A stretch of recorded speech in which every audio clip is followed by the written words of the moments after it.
We approve of PDA. It spreads the law. PDA. I do not approve of PDA because I believe that affection should be in a private place, and sometimes I feel grossed out when I see PDA in public. So keep it private. I'm okay with PDA kasi since this is a free country naman, tapos there's no law prohibiting it. Hindi ako sangayon sa PDA, pero kung ako ipi-PDA, okay lang. Oh. PDA or public display of affection is any form of physical intimate contact between people in a public settings. Forms of PDA include kissing, hugging, holding hands, cuddling, and many other more. And now, at our new age of technology, social media can play a huge role in people's love lives, and so online PDA has emerged too. So what does the university handbook say about PDA? The university encourages students' healthy interaction among students. However, acts or gestures that tend to offend the sensibility of other members of the community, including public display of physical intimacy, are not tolerated. In line with this, they should comply with the implementing guidelines set by the university student government and the SDFO. Public display of physical intimacy or PDPI is considered as a minor offense. How much is to PDA? Touching or groping of private areas, long mouth-to-mouth kisses, and posting or communicating about your personal intimate conversation publicly on social media. Brief kisses in cheeks to greet and say goodbye is normal.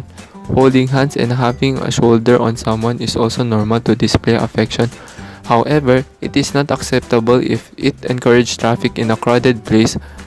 Hugging is also okay in park and greeting and goodbyes. PDA is a way of showing love and affection to your partner in public, and to simply show that both of you are considered taken, and there's nothing wrong with that. But people and culture have different perspectives of PDAs, which people need to be careful about in order to maintain decency and overall respect for others. So we should always be responsible and know when and where to show your love. Personally, premarital sex is not okay. I believe that it should be after marriage. Let people do what they want. For me, it's really okay. But then, if something happens, you just stick to what happened. Like, don't leave when you get your you take responsibility of your action. Then, premarital sex naman. I think premarital sex is okay as long as you use protection and you know what you're doing. And hindi yung parang, not to the extent din naman na you sleep around. Every day you have a different partner. Hindi naman ganun. Like, okay lang if in moderation. I mean, in proper place. Tapos sa premarital, wala akong pakay kasi ang daming nagsasex dyan sa gilid-gilid. Kaya okay lang.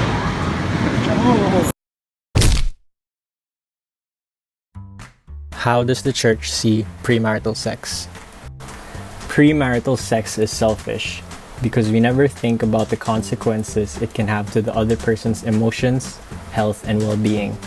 Which brings us to the next point. Premarital sex is not a loving act. The highest form of love is choosing what is best for the other despite the cost to myself. And this is the total opposite of premarital sex. Premarital sex is use of another human being.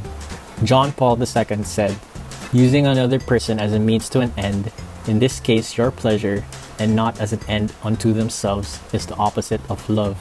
It is reducing a human being to an object. Premarital sex is a misuse of our sexuality. To be open to new life and to bring a man and woman together are the purpose of marriage. Pleasure is just a byproduct of sex. What does the Bible say about premarital sex? In the Bible, it says, flee from sexual immorality. All other sins a man commits are outside his body, but he who sins sexually sins against his own body. Galatians chapter 5 verse 19. This clearly states that having sexual intercourse with someone that you are not married to is committing sin to yourself. This is called premarital sex, sexual immorality between two individuals that are not married to one another.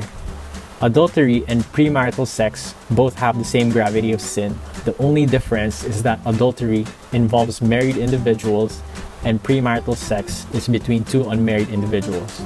Fornication is also another word for premarital sex. Many cultures see premarital sex as a taboo, as it is often linked to teenage pregnancy, single parenthood, and more. Many religions also consider this as immoral or sin because their scriptures have said so. But today, many people have become more tolerant of this and accepted it as normal in a relationship.